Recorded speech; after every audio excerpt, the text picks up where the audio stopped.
Eu queria te lembrar que Deus tem um plano lindo para a sua vida. Hoje eu quero te dizer que você não é um erro. Deus, quando te escreveu, quando Ele te planejou, quando Ele estava ali rascunhando a sua vida, Ele te planejou para ser a resposta, para tocar e transformar a vida das pessoas. Ei, não desista de viver os planos de Deus. Eu quero começar o vídeo de hoje te lembrando dessas coisas tão importantes que muitas vezes, quando as pressões vêm, quando as frustrações chegam, a gente acaba esquecendo. Ei, você é um projeto de Deus. Você é alguém que nasceu para dar certo. Seja bem-vindo a mais um vídeo. Eu sou Leandro Machado. É um prazer ter você aqui. Se você está chegando e é novo aqui, se inscreve no canal, deixa seu like, ativa o sininho para o YouTube te avisar, não é? Compartilhe esse vídeo nas redes sociais para abençoar o maior número de pessoas. Esse é o projeto Bíblia em um ano e todos os dias nós lemos a Bíblia juntos para crescermos, avançarmos, sermos inspirados por Deus. Então, sem mais demoras e delongas, pega a sua Bíblia aí ou aumenta o som. Nós vamos de 1 Coríntios, capítulo de número 2, no dia de hoje. Avançar, Paulo aqui exortando os coríntios, né, mesmo falando para eles sobre a importância de fluir nos dons, mas ao mesmo tempo de deixar a carnalidade, o partidarismo e as divisões. Ele diz 1 Coríntios 2:1, ele diz assim: Irmãos, na primeira vez que estive com vocês, não useis de palavras eloquentes, nem de sabedoria humana para apresentar o plano secreto de Deus, pois decidi que enquanto estivesse com vocês, me esqueceria de tudo, exceto de Jesus Cristo, aquele que foi crucificado. Fui até vocês em franqueza, atemorizado e trêmulo. Minha mensagem e minha pregação foram muito simples. Em vez de usar argumentos persuasivos e astutos, me firmei no poder do Espírito. Agi desse modo para que vocês não se apoiassem em sabedoria humana, mas no poder de Deus. No entanto, quando estamos entre pessoas maduras, falamos com palavras de sabedoria, mas não com um tipo de sabedoria desta que era de sabedoria desta era ou de seus governantes, né? E ele continua, que logo cai no esquecimento. Pelo contrário, a sabedoria que nos referimos é o mistério de Deus, seu plano antes secreto e oculto, embora ele tenha elaborado para a nossa glória antes do começo do mundo. Os governantes dessa terra, por sua vez, não entenderam, pois se houvessem entendido, não teriam crucificado o Senhor da glória. E é isso que as Escrituras se referem quando dizem: olho nenhum viu, ouvido nenhum ouviu, e nenhuma mente imaginou que Deus preparou para aqueles que o amam. Mas foi a nós que Deus revelou essas coisas por seu Espírito, pois o seu Espírito sonda todas as coisas, até os segredos mais profundos de Deus. Pois quem conhece os pensamentos de Deus? Uma pessoa, senão o próprio Espírito dela? Da mesma forma, ninguém conhece os pensamentos de Deus senão o próprio Espírito de Deus. E nós recebemos o Espírito de Deus e não o Espírito desse mundo, para que conheçamos as coisas maravilhosas que Deus nos tem dado gratuitamente. Quando lhe dizemos isso, não empregamos palavras vindas de sabedoria humana, mas palavras que nos foram ensinadas pelo Espírito, explicando verdades espirituais a pessoas espirituais. Mas o homem natural não aceita as verdades do Espírito de Deus. Elas lhe parecem loucura e ele não consegue entendê-las, pois apenas quem é espiritual consegue avaliar corretamente o que diz o Espírito. Quem é espiritual pode avaliar todas as coisas, mas ele próprio não pode ser avaliado por outros, pois quem conhece os pensamentos do Senhor? Quem sabe o suficiente para instruí-lo? Mas nós temos a mente de Cristo. Então Paulo aqui vai começar a construir, de fato, essa separação entre o que é espiritual, o que é carnal, sobre essa questão do homem espiritual discernir bem todas as coisas, ao ponto de não fazer aquilo que é errado. Vamos crescer e tem muita coisa que a gente vai ainda aprender nesse livro. Bora lá então, agora para 1 Reis, capítulo de número 15, nós estamos vendo aqui vários reis que se levantaram, não é? Por enquanto, a maioria deles só fez aquilo que era errado, só virou nas costas para Deus, não é? Ali, de fato, pecando, levantando uma imagem, adorando outros deuses. O próprio Salomão findou a sua vida de uma forma muito ruim, como nós vimos aqui, né? 1 Reis 15, ele vai dizer assim, ó. No 18º ano do reinado de Jeroboão, filho de Nebate, Abias começou a reinar em Judá. Reinou por 3 anos em Jerusalém. Sua mãe chamava Maaca e era neta de Absalão. Cometeu os mesmos pecados que seu pai e não foi inteiramente fiel ao Senhor seu Deus, como seus antepassados e a Davi. Mais um, né? Mas por causa de Davi, o Senhor seu Deus permitiu que seus descendentes continuassem a brilhar como uma lâmpada em Jerusalém. E deu a Abias um filho para reinar sobre ele, pois Davi tinha feito o que era certo aos olhos do Senhor e obedecido seus mandamentos durante toda a vida, exceto no caso de Urias, o Hitita. Então, olha que coisa doida, Esse texto aqui é fantástico. Ele diz que durante toda a vida de Davi, ele agradou o Senhor. Uma vez, que é o que a gente sempre fala lá de Urias, o Hitita que ele mandou matar, né, no caso lá de Betseba, você sabe toda a história já. Então olha aqui, uma vez, todo o restante, ele agradou o Senhor com a sua vida. E olha a consequência, porque ele agradou a Deus, a bênção que Deus prometeu para ele, agora está atingindo todos os outros reis, outras gerações. Era para todo mundo estar morto, era para tudo ter acabado aqui, mas porque Deus tinha uma aliança com Davi, pela vida que Davi vivia, pelas escolhas que ele fez. E é interessante isso, ó, uma vez. Às vezes a gente fala, né? Ah, não, mas Davi tinha um coração, né? Não sei o que. E a galera fica lá, peca, zoa, esculhamba tudo, né? E vai lá e qualquer coisa é Davi. Meu amigo, Davi viveu uma vida correta. Foi uma vez que de fato ele errou e as pessoas, né, usam o exemplo de Davi para justificar os seus erros todo dia. Então lá no terceiro, quarto, quinto, 10º casamento, trocando lá a marido, trocando a esposa, roubando todo mundo, fazendo as coisas e aí tá, não, tá tudo bem. Não, gente, não tá tudo bem. Esse estilo de vida não é uma vida que Deus planejou para o cristão, muito menos para pastores, né? Mas bora lá, né? E ele diz assim, no versículo de número 6: Durante todo o reinado de Abias, houve guerra entre Abias e Jeroboão. Os demais acontecimentos do reinado de Abias e tudo que ele faz estão registrados no livro das histórias dos reis de Judá. Houve guerra constante entre Abias e Jeroboão. Quando Abias morreu e se reuniu seus antepassados, foi sepultado na cidade de Davi e seu filho Asa foi o sucessor. No 20º ano do reinado de Jeroboão em Israel, Asa começou a reinar, né? E Judá reinou em Jerusalém por 41 anos. Sua avó se chamava Maca e era neta de Absalão.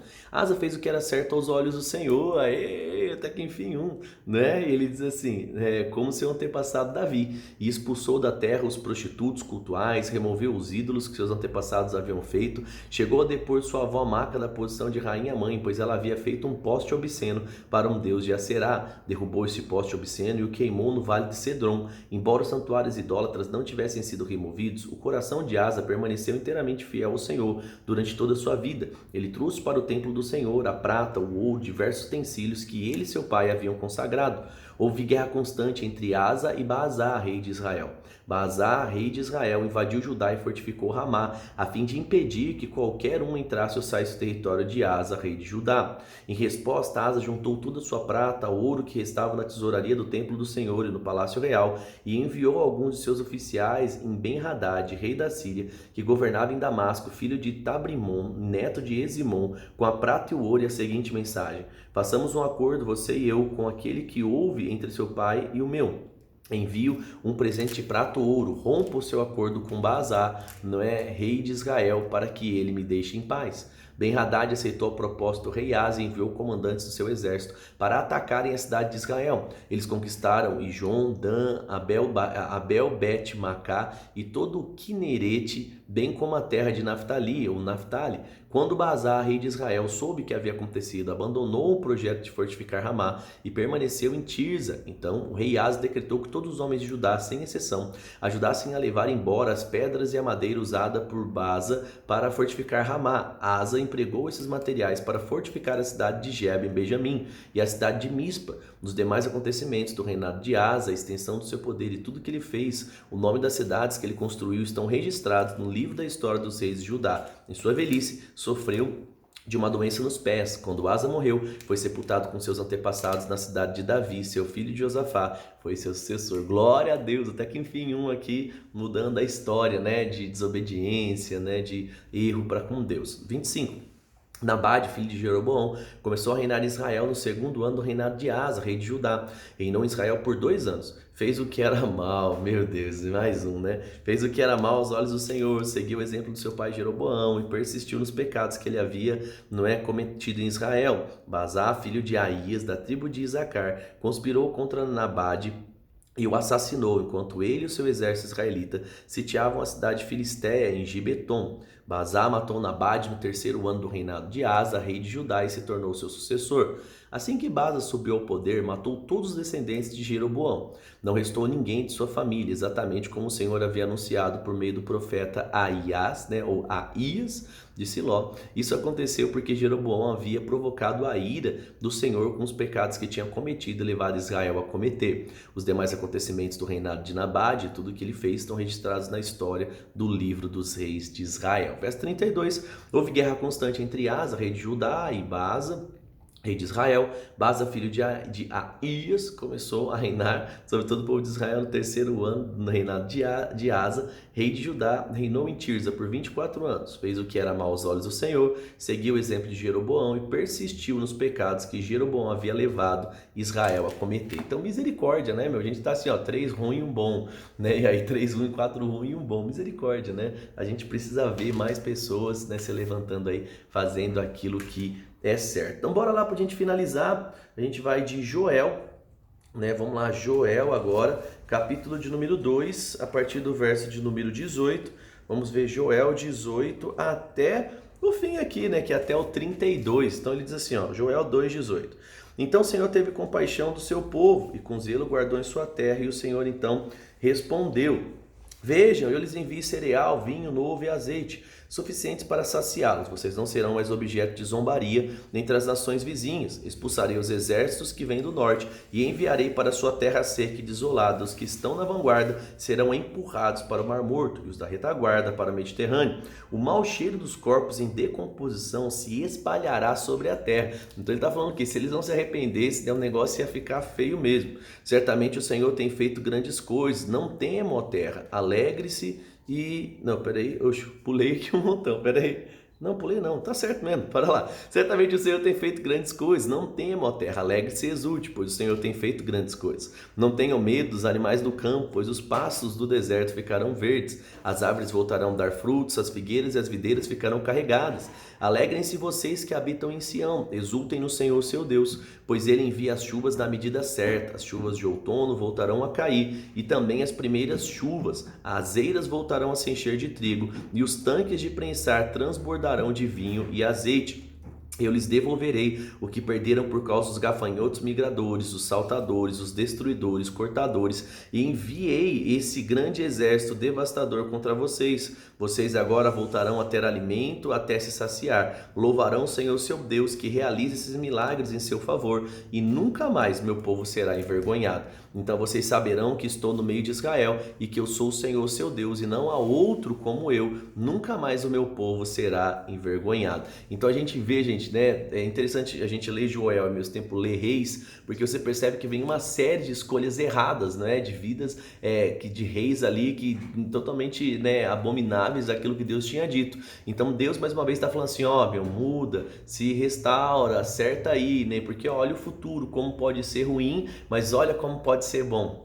Percebe? E aqui agora a gente vai ter aquela promessa de Joel que é tão conhecida. Então depois que tiver feito essas coisas, derramarei meu espírito sobre toda a pessoa. Seus filhos e as vossas filhas profetizarão, os vossos velhos terão sonhos, os vossos jovens terão visões. Naqueles dias derramarei meu espírito até mesmo sobre servos e servas. Farei maravilhas no céu e na terra, sangue e fogo e colunas de fumaça. O sol se escurecerá, a lua se tornará vermelha como sangue, antes que chegue o grande e terrível dia do Senhor. Mas todo aquele que invocar o nome do Senhor será salvo, pois alguns do monte Sião e Jerusalém escaparão, como o Senhor prometeu. Estarão entre os sobreviventes que o Senhor chamou. Então lembra, tem restauração.